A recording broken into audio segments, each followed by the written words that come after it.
የያዕቆብ ሕልም። ያዕቆብም ከአዝቀተ መሐላ ወጥቶ ወደ ካራን ሄደ። ወደ አንድ ስፍራም ደረሰ። ፀሐይም ጠልቃ ነበርና በዚያ አደረ። ከዚያም ስፍራ ድንጋዮች አንድ ድንጋይ አነሳ፣ ከራሱም በታች ተንተርሶ በዚያ ስፍራ ተኛ።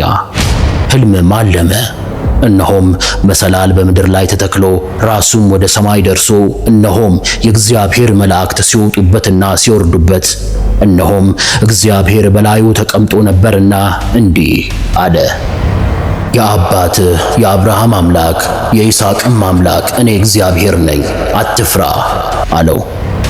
ያዕቆብም ከእንቅልፉ ተነስቶ እንዲህ አለ፣ በእውነት እግዚአብሔር በዚህ ስፍራ አለ፣ እኔ አላወቅሁም ነበር አለ።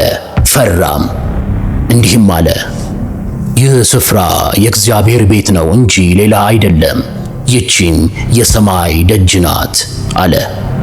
ያዕቆብም ያንን ስፍራ ቤቴል ብሎ ጠራው። አስቀድሞ ግን የዚያ ከተማ ስም ሎዛ ነበረ።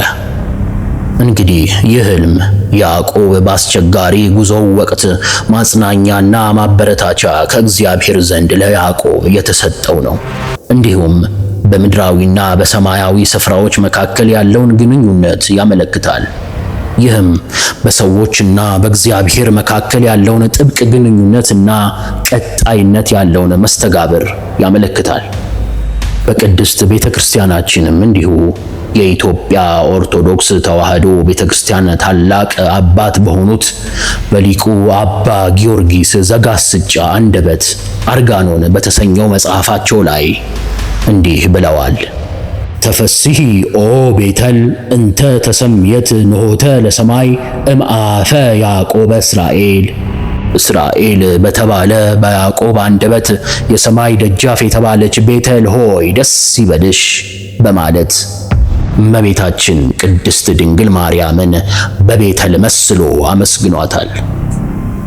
እንዲሁም ታላቁ የቤተ ክርስቲያናችን ሊቅ በሆኑት በሊቁ ቅዱስ ኤፍሬም ምስጋና እግዚአብሔር በላዩዋ ተቀምጦባት ያዕቆብ ያያት መሰላል አንቺ ነሽ፣ በሁሉ በኩል የማይመረመር እርሱ ተፈትሖ በሌለበት ማኅፀንሽ ተሸክመሽዋልና እኛን ስለማዳን በአንቺ ሰው በሆነው በጌታችን በኢየሱስ ክርስቶስ ዘንድ አማላጅ ሆንሽን በማለት በምልጃዋ ከልጇ ጋር የምንታረቅባት እውነተኛ መሰላላችን መሆኗን አስተምሮናል። ወስብሐት ለእግዚአብሔር ወወላዲቱ ድንግል ወመስቀሉ ክቡር አሜን።